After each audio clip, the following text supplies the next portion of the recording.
Protestas y rebeliones. En 1777, Túpac Amaru viajó a Lima para defender su linaje incaico y oponerse a la participación indígena en la mita minera. En 1780, se produjeron levantamientos contra las aduanas en Arequipa en enero y La Paz en marzo.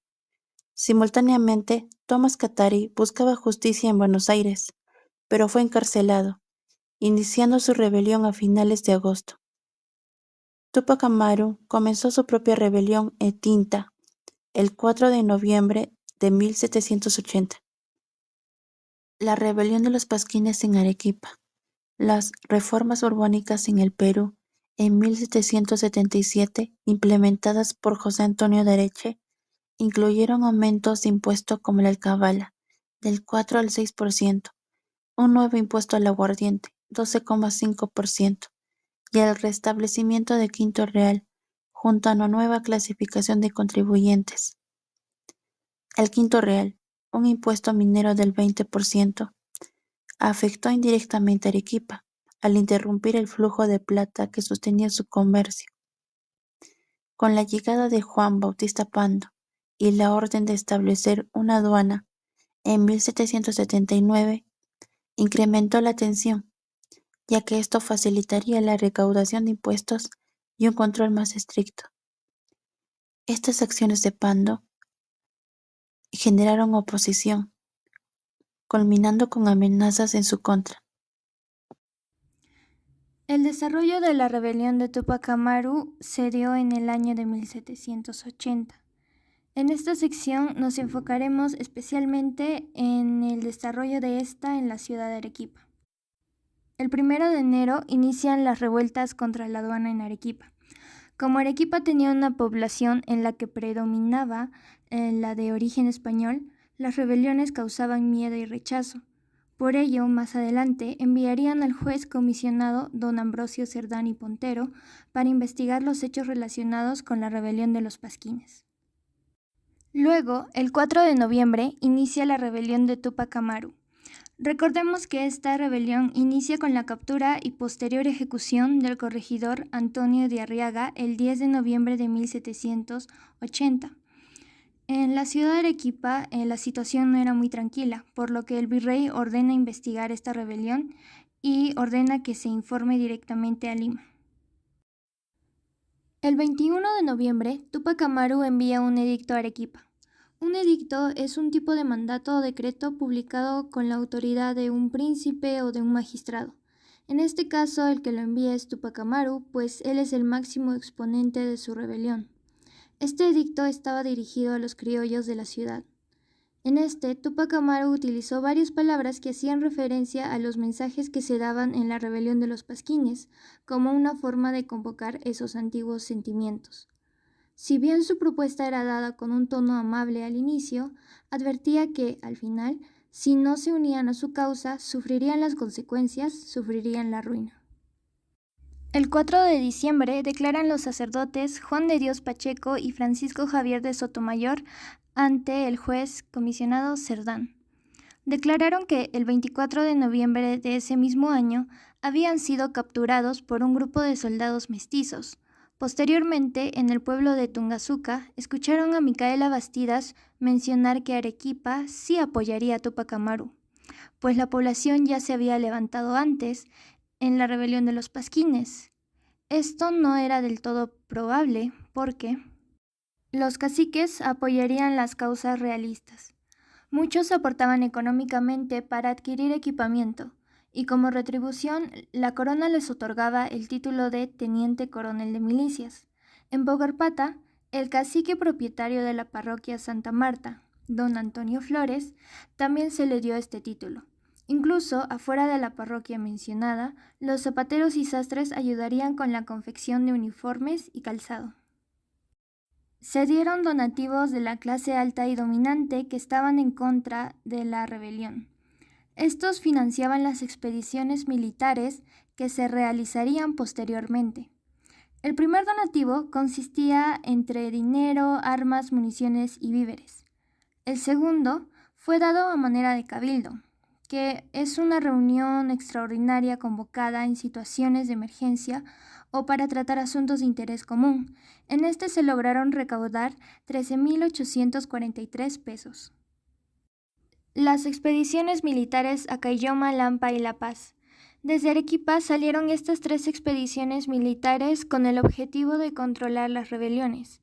La expedición a La Paz fue apoyada por arrieros, quienes alquilaban sus mulas para el cargamento.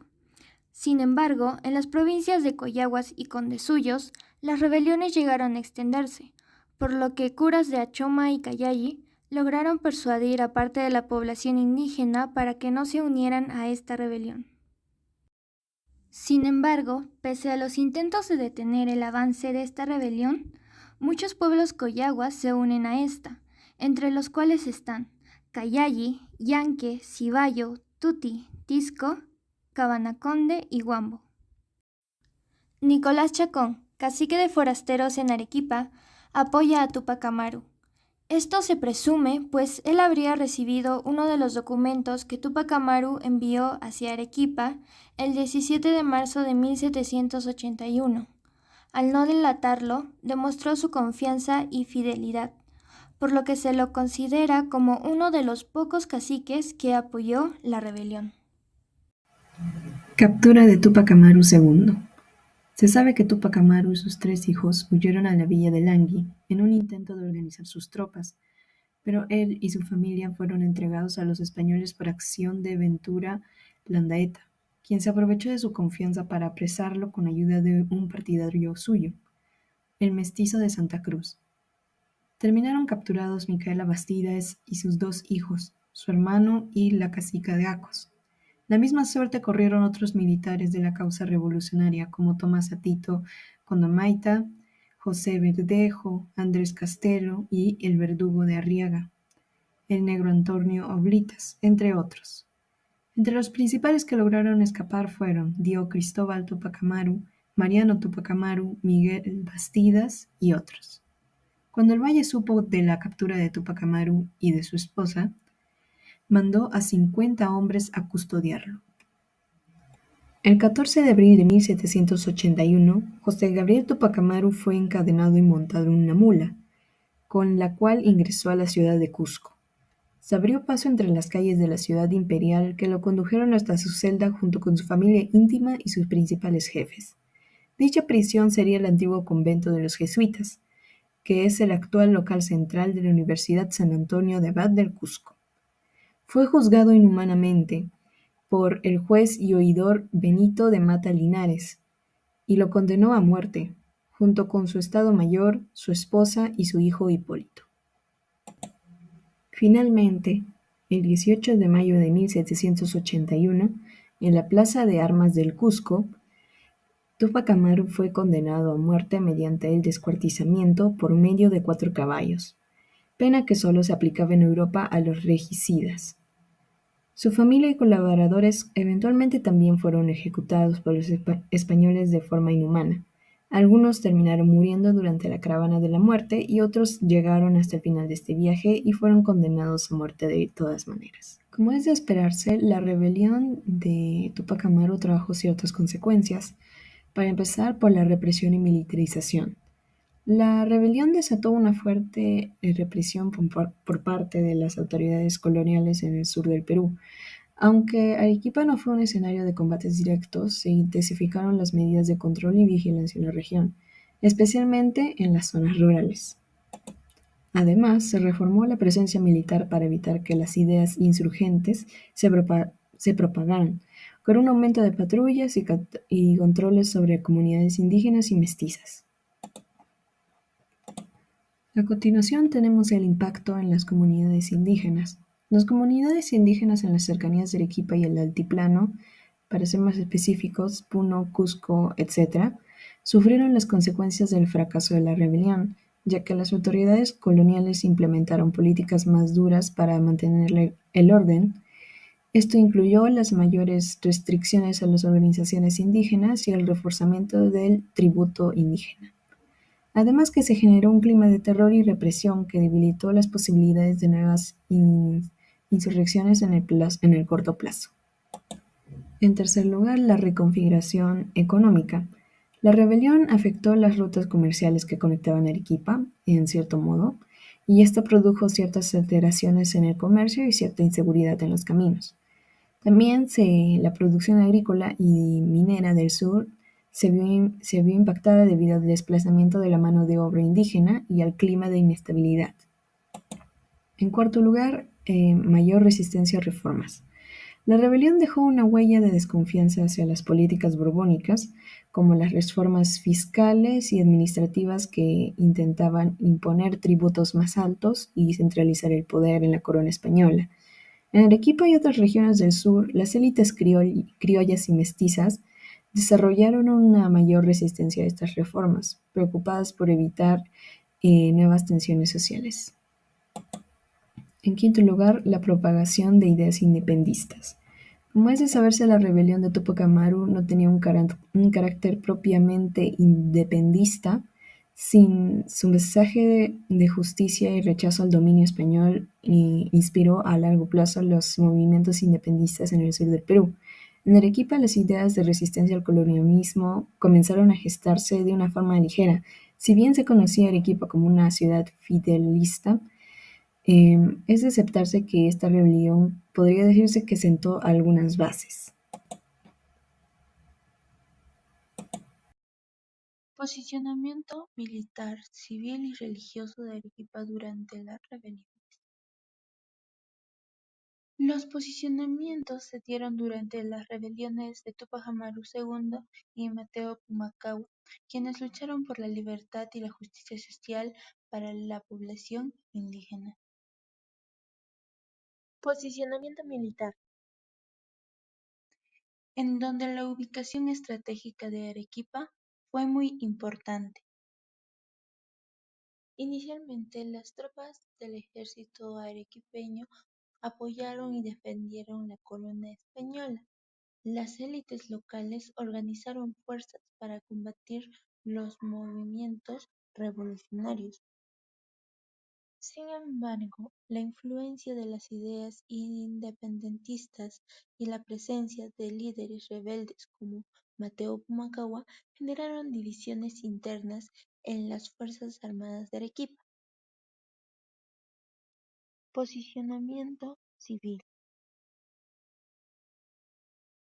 La población que tenía una buena economía se mostraron conservadoras, pues temían perder sus privilegios y el control que tenían bajo el régimen colonial. Muchos habitantes de la ciudad de Arequipa adoptaron una neutralidad estratégica, esperando los resultados de las luchas antes de tomar una posición definida.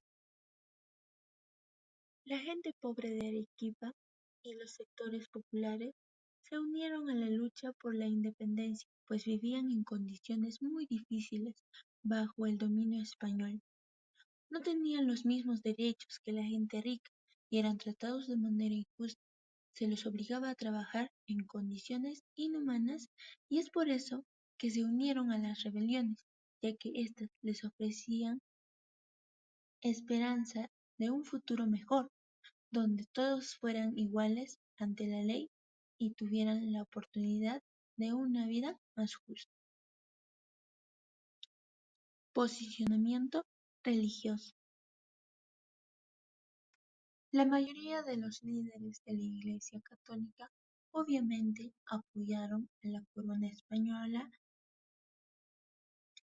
e incluso el clero creía que las rebeliones eran un pecado, una desobediencia a Dios y al orden establecido.